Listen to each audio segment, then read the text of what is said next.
ሰው ሲቀበል ሳይሆን ሲሰጥ ነው ብዙ። መጽሐፍ እንደሚናገር የሚሰጥ ነው ብዙ፣ ከሚቀበል ይልቅ የሚሰጥ ነው ብዙ። ላንተ ላደረክልኝ፣ ላንተ ለሰራህልኝ፣ ጉልበቴ ለሆንከው፣ አቅሜ ለሆንከው፣ ኃይሌ ለሆንከው፣ ገንዘብ ለሆንከው ላንተ ምስጋና አልጣ፣ ምስጋና አልጣ። በኢየሱስ ምስጋና አትጡ። አሜን በሉ በደንብ አድርጋችሁ። ምስጋና ካንደበታችሁ፣ ከቤታችሁ፣ ከልባችሁ በፍጹም አይወሰድባችሁ። እንዳልተደረገለት ሰው በኢየሱስ ስም አይወሰድባችሁ። አላወከኝም አለ እግዚአብሔር። አላወከኝም አለ አላወከኝም እግዚአብሔር። ቂሮስን አላወከኝም አለ። ካላወቀውም አልተሳካለትም። ሰው የተሳካለት እግዚአብሔርን ያወቀ ቀን። ኢሳይያስ 45 ቁጥር 1 እኮ የሚጀምረው ለቀባሁት ብሎ ተቀብቶ እግዚአብሔርን አለማወቅ አለለካ። ተቀብቶ እግዚአብሔርን አለማወቅ አለለካ። ወዳጆቼ እግዚአብሔር እየሰራባችሁ እግዚአብሔርን አለማወቅ አለለካ።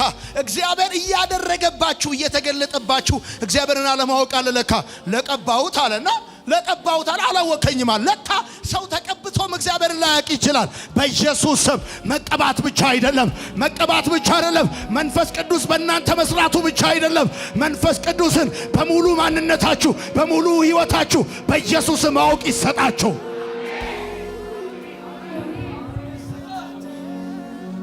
ምንድነው? ቅድም ማስታወሻ የደብተር ላይ ጻፍኩት። እንደዚህ ነው። አንዳንዴ አገልጋይ አገልግሎቱና ሕይወቱ ከተለያዩ አገልግሎቱ ቅባቱን ቢናገርም እግዚአብሔርን ማወቁን ግን አይናገር። እግዚአብሔርን ማወቁን አይናገር። ለቀባሁታል። ለካ ቀብቶት ግን አላወከኝ። ነህምያ መጽሐፍ ምዕራፍ 8 ቁጥር 8 ምን ይላል? የእግዚአብሔርንም ሕግ መጽሐፍ አነበቡ።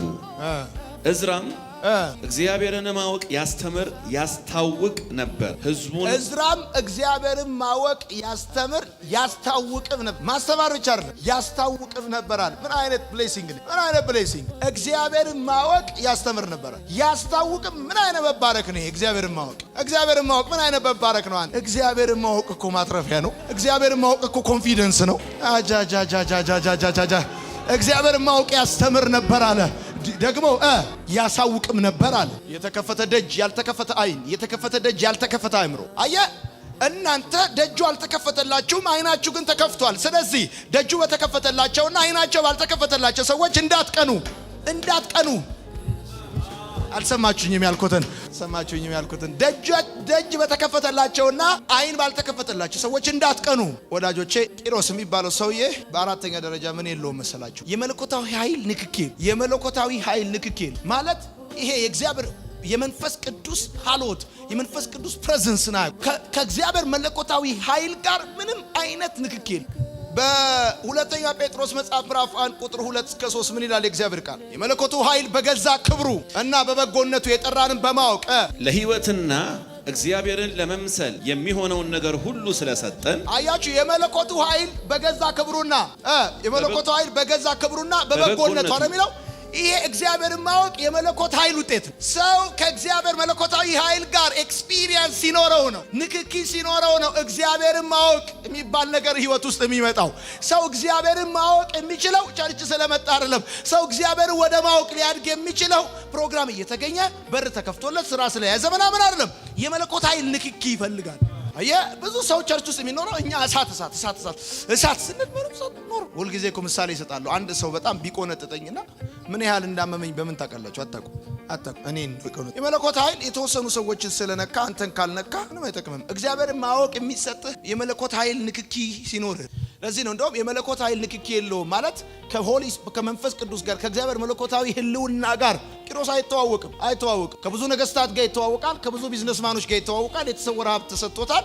የናሱ በር ተከፍቶለታል። የእግዚአብሔርን ህልውና መለኮታዊ ኃይሉን ግን ተነካክቷል። እግዚአብሔርን ለመምሰልና ለህይወት የሚሆን ነገር ሰው ሊያገኝ የሚችለው የመለኮታዊ ኃይል በገዛ ክብሩና በበጎነቱ የሚመስለውን ነገር ይሰጣቸዋል። ሰው እግዚአብሔርን ማወቅ የሚያገኘው ከእግዚአብሔር መለኮታዊ ኃይል ጋር ሲነካካ ገብቶ ያልተነካን ሰው ነግረ ማሳመን በጣም ከባድ ነው። ያልተነካን ሰው ቸርች ማቆየት ከባድ ነው። ያልተነካ ሰው ያነካካል፣ የተነካ ሰው ያስነካል። ባጭር አማርኛ በቃ በቤተ ክርስቲያን ውስጥ ያልተነኩ ሰዎች ናቸው የሚያነካኩት። አጋንንትን አባር ሲባል አጋንንት ዱላ አቀባይ ብዙ ነው። አሁን ከማባረር ዱላ የሚያቀብል ነው የበዛው ለአጋንንት። እንደውም ያልተነካ ሰው ከባድ መለኮታዊ ንክኪ ቂሮስ የለው። የሚገርም ነው። እንደዚህ እኮ ነው የሚለው። አንብቡት እንደገና 45 ላይ ልውሰዳችሁ። ኢሳይያስ ከቁጥር 1 ጀምሮ እናንብበው። በጌታ በኢየሱስ ስም የእግዚአብሔር መንፈስ በክብር በኃይል ይንካችሁ። እንደዚህ ይላል እግዚአብሔር ለቀባውት አሕዛብንም በፊቱ አስገዛ ዘንድ የነገሥታትን ወገብ እፈታ ዘንድ በሮቹንም እንዳይዘጉ መዝጊያዎቹን በፊቱ እከፍት ዘንድ ቀኝ እጁ ሊያስኩት ለቂሮስ እንዲህ ይላል በፊት እሄዳለሁ ተራሮችን ትክክል አደርጋለሁ የናሱን ደጆች እሰብራለሁ የብረቱን መወርወሪያዎች እቆርጣለሁ በስምህም የምጠራ የእስራኤል አምላክ እግዚአብሔር እኔ እንደሆንኩ ታውቅ ዘንድ በጨለማ የነበረችው መዝገብ በስውር የተደበቀችውን ሀብት እሰጣለሁ። ሁለት ጉዳይ ነው። አንደኛ እኔ ታውቀኝ ዘንድ እሰጣለሁ። የሰጠው እንድትበላ እንድትገዛ ብቻ አይደለም፣ እንድትገባ እንድትወጣ ብቻ አይደለም። በሰጠሁ ነገር ምክንያት አድርገ እኔንም እንድታቀኝ ነው። ግን እንደዚህ አለ ስለ ባሌ ስለ ያዕቆብ ስለ መረቁትን ስለ እስራኤል ብዬ በስምህ ጠርቻለሁ። በቁልምጫ ስም ጠራው። አንተ ግን አላወቀኝ። ሰው አይጠይቅም ይሄ ከየት መጣ ብሎ እንዴት መጡ ብሎ እንዲህ እኮ ነው የሚል የግብፅን ድካም የኢትዮጵያ ደረጃጅም የዛባ ሰዎች እጃቸውን ታስረው በታሪክ ለማንም የማይገዙ ለቂሮስ ምን አስበውብኝ ነው የተገዙት አይደል? እነዚህ ሰዎች ማን ያስገዛልኝ አይልም። ማን ያስገዛልኝ አይልም። ምክንያቱም ይሄን ጥያቄ ጠይቆ መልሱን ካገኘ ይሄ ሰውዬ በቀጥታ መንበርከክ ነው የሚጀምረው። ወደ አንተ ገሰግሳለሁ ማለት ነው የሚጀምረው።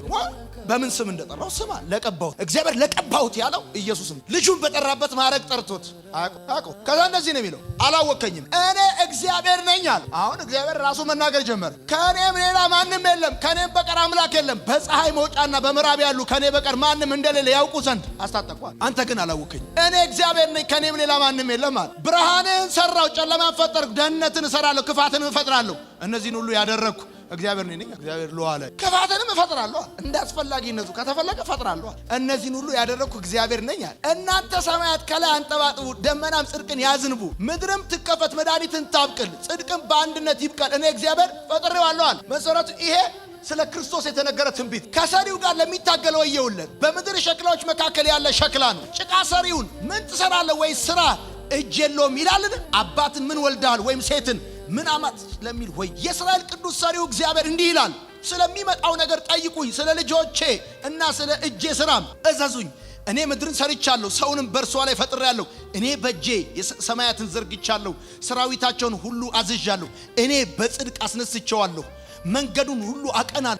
ይሄንን ሰውዬ እግዚአብሔር እንዳስነሳው መንገዱን እንደሚያቀናለት እየተናገረ መንገዱን ያቀናለት እግዚአብሔር ግን አያውቀውም። እርሱ ከተማዬን ይሰራል፣ በዋጋም ወይም በደሞዝ ሳይሆን ምርኮኞቼን ያወጣል። ለዚህ ነው ይሁዳን ከምርኮ ከባቢሎን ምርኮ ወደ ርስቱ የመለሰው። ያወጣል ይላል የሰራዊት ጌታ እግዚአብሔር። ይሄንን አገልግሎት ሁሉ በአዲስ ኪዳን የተገበረው ክራይስት ነው። እግዚአብሔር እንዲህ ይላል የግብፅ ድካምና የኢትዮጵያ ንግድ ቁመት ረጅም የሳባ ሰዎች ወደ አንተ ያልፋሉ፣ ላንተም ይሆናሉ። እጆቻቸውን ታስረው ይከተሉሃል፣ በፊትም ያልፋሉ፣ ላንተም እየሰገዱ። አሁን እየሰገዱ ምን ይላሉ የሚለውን ነው የምፈልግ። እጆቻቸውን ታስረው ይከተሉሃል፣ በፊትም ያልፋሉ፣ ላንተም እየሰገዱ በእውነት እግዚአብሔር ባንተ አለ፣ ከእርሱም ሌላ አምላክ የለም ብለው እግዚአብሔር በሱ እንዳለ እነዚህ የግብፅ ሰዎች የኢትዮጵያ ሰዎች ይመሰክራል። ከምድር ዳርቻ ሁሉ የመጡ ይመሰክራል። የእስራኤል አምላክ መድኃኒት ሆይ በእውነት አንተ ራስን የምትሰውር አምላክ ነህ። ቁጥር 22 ምን ይላል? የእናንተ የምድር ዳርቻ ሁሉ እኔ አምላክ ነኝና ከኔም በቀር ሌላ የለምና ወደ እኔ ዞር በሉ ትድኑም አላችሁ። በአምስተኛ ደረጃ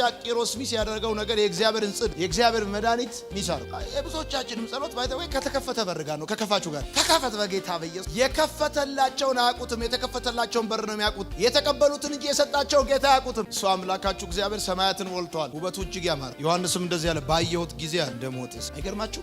ዮሐንስ በባለስልጣን ፍጥሞ ደሴት ላይ ተጥሎ ለቅያሬ የሚሆን ልብስና ስንቅ ሳይሰጠው የሚበላው ነገር ሳይኖር አንዳች በሌለበት ፍጥሞ ደሴት ላይ ተጥሎ የተገለጠው እሱ የታረደው በግ እሱ እንደሆነ በሚገርም ምስክርነት ዮሐንስ ራእይን ሲጽፍ በጣም ነው የሚገርም። ቂሮስ ከስልጣኑ ጋር ከሀብቱ ጋር ከጉልበቱ ጋር አብሮ ቁጭ ብሎ ኖቲስ ያላደረገውን ያልተረዳውን እግዚአብሔርን ዮሐንስ በፍጥሞ ደሴት ተጥሎ መጽሐፍትን ያስተውሉ ዘንድ አይምሯቸውን ከፈተ። እንደ የኤማውስ መንገደኞች አይናቸውን እንዳበራ አብሯቸው ወክ እያደረገ በታሪክ አዲስ ምዕራፍ የመቃብር ደጆች ተከፈቱ። ሞቷል ያሉት እሱ በህይወት ኖሮ ሰዎቹ ባሮጌ ታሪክ ይጦል አብሯቸው የሄደ አንደርስታንድ ልባቸው ግን ይቀጣል። ጌታ ኢየሱስ ክርስቶስ አይናቸው ይከፈት ዘንድ የቃሉን ጭራሮ በልባቸው ያቀጣጥል እንደነበር የቃሉን እሳት በልባቸው ያነድ እንደነበረ በጌታ በኢየሱስ ክርስቶስም በዚህ ክረምት እግዚአብሔር የቃሉን እሳት በልባችሁ ያንድድላችሁ። ብታውቁት የማጠግቡት ባወቃችሁት ቁጥር የምትለወጡበት ባወቃችሁት ቁጥር የምትበረቱበት ባወቃችሁት ቁጥር የምትለወጡበት ሰውን ባወቃችሁት ቁጥር እየደከማችሁ እየሰለቻችሁ እየተበሳጫችሁ ትሄዳላችሁ። እግዚአብሔርን ግን ባወቃችሁት ቁጥር ህይወታችሁ እየተቀየረ ይሄዳል። እግዚአብሔር ከቂሮስ ጋር ነበር ያዕቆብ ከቂሮስ ጋር ነበር ያዕቆብ እግዚአብሔር እስከ ምድር ዳርቻ አስገዝቶለት ነበር ያዕቆብ መንግስትን አሳልፎ ሰጥቶት ነበር ያዕቆብ ቀብቶት ነበር ያዕቆብ በቁልምጫ ስም ጠርቶት ነበር ያዕቆብ ምን ማለት ነው በሌላ አማርኛ በአካል ቢገለጥና ፊት ለፊቱ ቢመጣ የሰጠህ እኮ እሱ ነው ቢባል ለሰጠው የሚሰጠው ነገር የለውም ጻፉ እግዚአብሔርን ስለማያውቀው ለሰጠው የሚሰጠው ነገር የለም ላስገዛለት አይገዛለትም እግዚአብሔርን ስለማያውቀው ይሄ ነው የቂሮስ ይወት ለዚህ ነው ብዙ ሰዎች ለእግዚአብሔር ምስጋና የላቸው መዝሙር የላቸው የሚሰጡት ነገር የላቸው ቢኮዝ አያውቁትም ለዚህ ነው ብዙ ጴንጤዎች ሲገናኙ ቃል ከማውራት ይልቅ ስለ ሰው ማውራት የሚቀናቸው ጴንጤ ከሆኑ በኋላ በጣም ጊዜያቸውን የሚያጠፉት እግዚአብሔርን በማወቅ ጉዳይ ላይ ሳይሆን ስለ ሰው በማወቅ ጉዳይ ላይ ስለ ሰው በማውራት ጉዳይ ላይ ነው ሰዓታቸው የሚያጠፉት ስለ እግዚአብሔር በማውራት በዚህ ቦታ በዚህ ሰዓት በዚህ ስፍራ ላይ እግዚአብሔር እኮ እንደዚህ ተናገረኝ እንደዚህ ያለኝ ሳይሆን ስለ እግዚአብሔር ከምታውቁት ደግነት ይልቅ ስለ ጴንጤዎች የምታውቋቸው ክፋት ነው የሚበዙ ስለዚህ ማምለክ አልቻለም እጃችሁ ላይ ኮብልስቶን እንደተጫነበት ሰው እጃችሁ ማንሳት አልቻለም ሰው የአምልኮ አቅም በውስጡ የሚመጣው እግዚአብሔርን በተረዳው ለዚህ ነው መላእክቶች ቀና ብለው ጎንበስ ይላሉ አሁንም ቀና ሲሉ ጎንበስ ይላሉ ባዩት ቁጥር ፊቱን ባዩት ቁጥር አምልኮ ማቋረጥ አይችሉም ስግደት ማቋረጥ አይችሉም ሁሉን ይረሱታል በመሰረቱ አንድ ነገር ልንገር ሰው እግዚአብሔርን ባወቀ ቁጥር አጠገቡ ያለ የትኛውም ነገር ትልቅ ቢሆን ቀላል መሆን ይጀምራል ሁሉን መርሳት ይጀምራል ሁሉን መተው ይጀምራል ሁሉ እንደ ቀላል በፊቱ ይሆናል እግዚአብሔርን ብሏል በመንፈሴ እንጂ በኃይልና በብርታት አይደለም እንዳለ ቀኛችሁ ለያዛችሁ ለእግዚአብሔር አብልተኝ ብቻ አትሂድ ቆይ ስሙ አብልተኝ ብቻ አትሂድ አጠጥተኝ ብቻ አትሂድ አልብሰኝ ብቻ አትሂድ የምድር ላይ ቆይታዬን ለኔ ሰተኝ ብቻ አልጨርሰው አንተን ላገኝ እፈልጋለሁ ካንተ ጋር መነካካት እፈልጋለሁ መለኮታዊ ንክኪ እፈልጋለሁ ህልውናን እፈልጋለሁ ወደ ቤቴ እጋብዛለሁ መገኘትን እፈልጋለሁ አንተን እፈልጋለሁ አንተን ድምጽን መስማት እፈልጋለሁ ኢቭን በሰው በኩል እንድታወራኝ እንኳን አልፈልግም አንተ ራስ እንድታናገረኝ እፈልጋለሁ የኔ አምላክ አፍ አለ ትናገራለህ አይን አለ ታያለህ እጅ አለ ትዳስሳለህ እንድዳስሰኝ እፈልጋለሁ ስትነካኝ እንዲታወቀኝ እፈልጋለሁ ስታናገረኝ እንዲሰማኝ እፈልጋለሁ አብልተኝ ብቻ አትሂድ አጠጥተኝ ብቻ አትሂድ እሱ ለኔ ደስታ አይደለም እቃ መገዛበት ገንዘብ ብቻ ሰተኝ አትሂድ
ያወኩለታ ፈራሃለሁ ወዳለሁ እመስልሃለሁ ያወኩለታ ወዳለሁ ፈራሃለሁ እመስልሃለሁ ሃሌሉያ ጌታ ይባረክ አሜን እኔ እንደዚህ ብዬ ጽፌያለሁ የመጣሁት ልከተል እንጂ ሊከተል እንድትገዛልኝ አይደለም የመጣሁት እንድትገዛልን ላቅ እፈልጋለሁ ይበለጠ ላቅ አንተን መምሰል አንተ መገዛት አንተን ከማወቅ ይጀምር ስለ ሰው ባወቅ ቁጥር ልቤ ይወርዳል ክርስትናዬ ይደክምብኛል ስለ አንተ ሳውቅ ግን እበረታለሁ የኔ ጌታ በጣም መጠጋት እፈልጋለሁ ካንተ ጋር መነካካት እፈልጋለሁ መለኮታዊ ንክኪ እፈልጋለሁ የጥበብና የመገለጥ መንፈስ ያስፈልገኛል በዚህ ጊዜ እንዲገለጥልኝ የሚፈልገው ስለ አንተ ነው እንዲበራልኝ የሚፈልገው ስለ አንተ ነው አንተ የማይደረስበት ጥልቅ ዕውቀት ነህ እማታልቅ የዕውቀት ቀለም የማትጨረስ የህይወት ምዕራፍ ነህ አንተ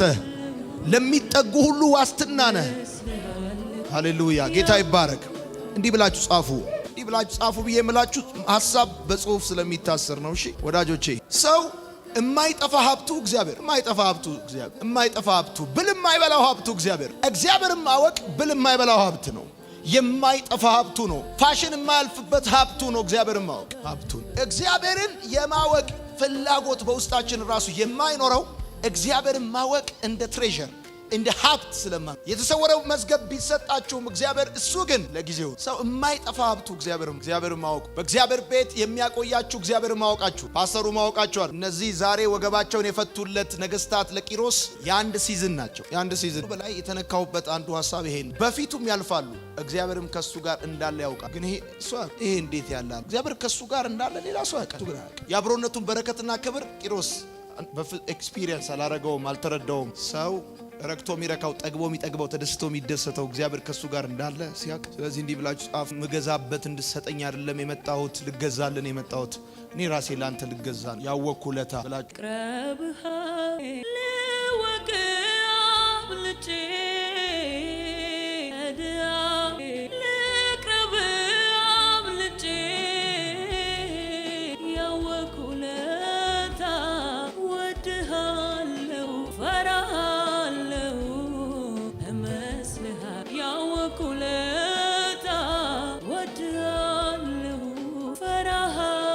አሁንም እንደገና ያወኩለታ ፈራሃለው ወድሃለው አሁንም እንደገና ሁላችንም እንዘምር። ያወኩለታ ፈራሃለው ወድሃለው መስልሃለው እንደገና አሁንም ያወኩለታ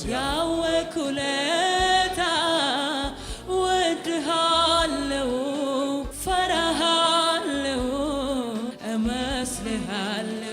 ሃሌሉያ። አነገር ላስታውሳችሁና እንጨርሳለን። ጌታ ኢየሱስን ከተከተሉት ደቀ መዛሙርት መካከል ከ12ቱ ሶስቱ ልዩ እንደነበሩ ታስታውሳላችሁ። ከሶስቱ ደግሞ አንዱ በጣም ልዩ ነው። ዮሐንስ፣ ደረቱ ጋር የሚጠጋው ዮሐንስ ኢየሱስን ሲያብራራ ከምድር አንጻር አይደለም። ማቴዎስ ከአብርሃም ጀምሮ ነው። ማርቆስና ሉቃስ ከነ ማርያም ጀምሮ በምድር ላይ ነው የተናገሩት። ዮሐንስ ኢየሱስን ማርቆስም ሉቃስም ማቴዎስም ባልተናገሩበት መልኩ ነው የተናገረው። በመጀመሪያ ቃል ነበር ብሎ ሰው በተጠጋው ልክ ነው የሚያወራው። ሰው በተጠጋው ልክ ነው፣ ባየው በተገለጠለት ልክ ነው የሚያወራው። ሰውን ባወቃችሁት ልክ ጠባሳውን ታውቃላችሁ፣ ድካሙን ታውቃላችሁ፣ ስህተቱን ታውቃላችሁ፣ ይሰለቻችኋል። እሱም ባወቃችሁት ልክ ግን ሁልጊዜ ትራቡታላችሁ፣ ትጠሙታላችሁ፣ እቺን ዓለም ትረሷታላችሁ።